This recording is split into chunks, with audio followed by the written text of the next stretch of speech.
Donc, nous allons continuer avec un sujet que j'avais abordé il y a 15 jours lors de notre dernière réunion à l'Océan. C'était la communauté de communes Médoc-Atlantique. Donc, c'est vrai que vous avez vu, ou il y a peut-être certaines personnes ne savent pas, la commune de Lacanau a intégré une grande intercommunalité qui part du Verdon et qui arrive jusqu'à Lacanau, qui regroupe 14 communes.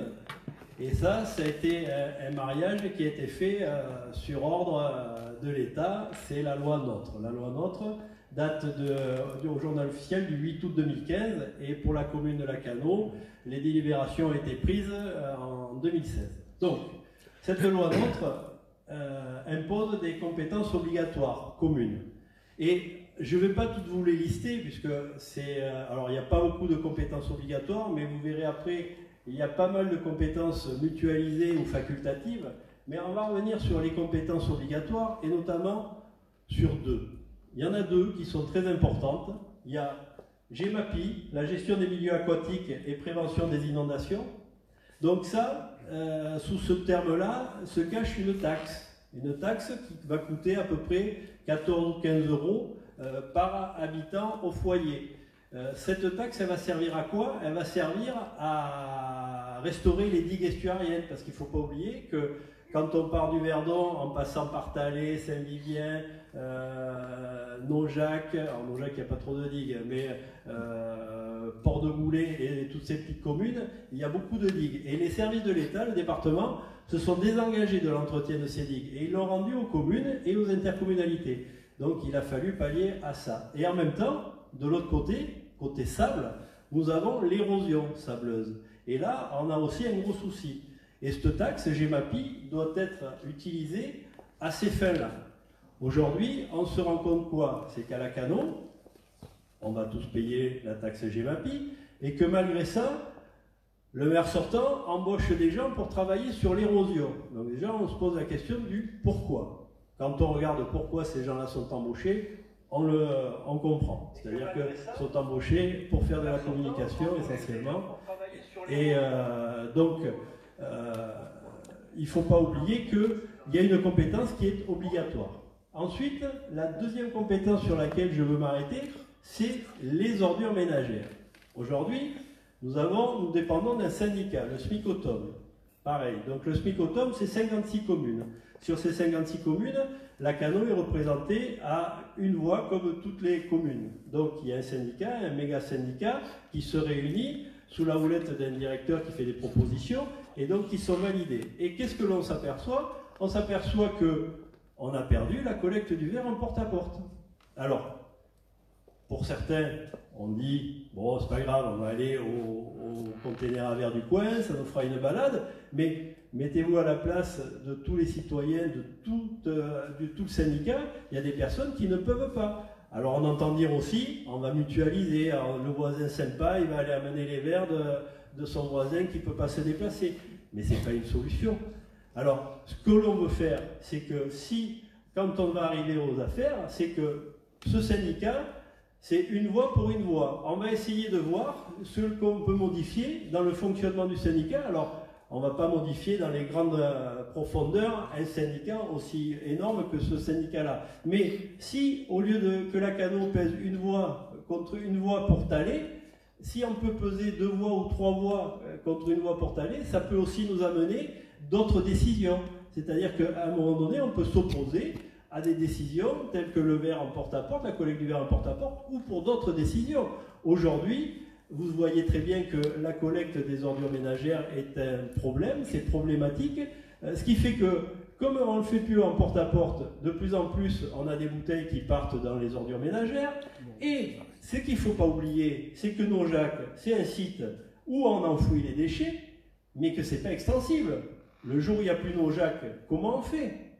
Donc, c'est pour ça peut-être qu'à Lacanau, on peut avoir Lacanau et d'autres communes, on peut donner un nouveau souffle à un syndicat peut-être qui oublie l'importance de chaque collectivité par rapport aux taxes qu'elle récolte. Donc on s'engage, Horizon Lacanau, on s'engage à peser dans la balance pour le bien-être et pour le service public, puisque quand on perd le service de collecte du verre en porte-à-porte, on perd encore un service.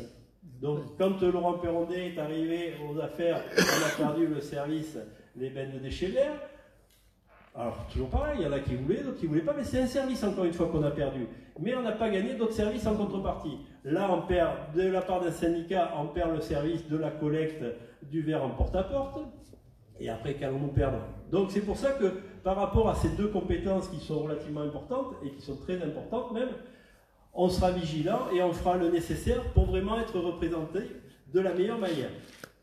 Juste pour vous donner un exemple, à l'intercommunalité, la mairie de Soulac, donc je vous rappelle, 14 maires qui représentent cette intercommunalité. Sur ces 14 maires, chaque commune, en fonction de son nombre d'habitants, a un nombre de représentants. La Cano, sur ce syndicat, enfin sur l'intercommunalité, est représentée à 6 voix. 6 élus sont élus de l'intercommunalité. Donc, ce que nous essaierons de faire sur le syndicat SMIC-Automne, c'est d'être mieux représentés, voir ce que l'on peut changer pour gagner quelques voix et être un petit peu plus puissant. Donc, je vous laisse découvrir après. Alors, il y a des compétences qui ont été mutualisées qui sont très intéressantes. Hein, la gestion des voies et équipements itinérants 12, donc les pistes cyclables, les circuits de randonnée pédestre et équestre. Souvent, on se dit qui c'est qui doit entretenir ce piste cyclable. Logiquement, tout ce qui est urbain, c'est la communauté de communes, et après il y a l'ONF. Alors nous, on a un réseau de pistes cyclables qui est très maillé, donc il y a l'ONF qui est propriétaire, il y a la commune, l'intercommunalité, et l'intercommunalité répare toutes les pistes cyclables. Après, il y a aussi l'aménagement des ports, ce que je vous disais tout à l'heure. Il y a aussi des communes estuariennes qui possèdent des ports sur la Gironde, donc là aussi il faut l'entretenir, donc il y a une mutualisation qui a été faite. Donc vous voyez, c'est vaste. Après, en mutualisation, on peut faire ce que l'on veut. La dernière en date mutualisation, et je vais vous le dire, je ne sais pas si j'en avais parlé déjà, c'est le moustique. Vous savez, on était à l'EID, enfin, la Cano n'en faisait pas partie, mais il y avait des communes en Nord-Médoc qui faisaient partie de l'EID, l'entente interdépartementale de démoustication. C'était une entente départementale, c'est le département qui gérait ça, et le département a laissé tomber ça aussi. Ça marchait trop bien, il y avait 4 agents qui étaient employés avec des moyens, ils traitaient les moustiques avant, après, pendant. Les moustiques, il y avait beaucoup moins de problèmes. Au Verdon, avant, vous ne pouviez pas aller manger au restaurant sans vous faire dévorer par les moustiques. Depuis que l'entente interdépartementale existait, c'était acceptable. Donc le tourisme a pu se développer. Aujourd'hui, plus de compétences. Donc le ID n'existe plus. Et ce qui fait que le président de l'intercommunalité voulait s'approprier cette compétence. Le maire de la Cano a refusé catégoriquement de traiter les moustiques. On avait l'occasion, une bonne fois pour toutes, de pouvoir intégrer un groupement qui traite les moustiques, et il a dit non, je ne veux pas parce que après tout on n'en a pas beaucoup. Alors ceux qui font du golf, je pense qu'ils sont contents de l'apprendre. Ceux qui sont au bord du lac, ils sont aussi contents de l'apprendre que le maire sortant a refusé d'intégrer la mutualisation de l'intercommunalité. Voilà. Donc, les engagements, je reviens sur ce que je disais il y a 15 jours, donc par rapport à la mutualisation. Ce qu'on souhaite faire à Horizon Lacano, en priorité, c'est la mutualisation pour la sécurité, puisque je pense que tout le monde l'a compris il y a 15 jours, la mutualisation sur la sécurité, il n'y a que ça qui peut nous faire avoir un système de sécurité efficace et efficient. Et surtout, ça peut donner l'idée à d'autres collectivités de se doter de ce genre d'équipement qui maintenant ont fait leurs preuves et on ne pourrait plus s'en passer. Et enfin, l'action sur le SMIC-Automne pour définir les missions et surtout le poids de la Cano sur l'ensemble du syndicat. Il ne faut pas oublier que le syndicat va de Pauillac jusqu'à peut-être pas tout à fait Blanquefort, mais bon, la Cano a quand même son mot à dire par rapport à cette collecte de déchets. Et il faudra vraiment qu'on le dise à un moment donné et qu'on n'ait pas peur de mauvaises relations avec les voisins au cas où.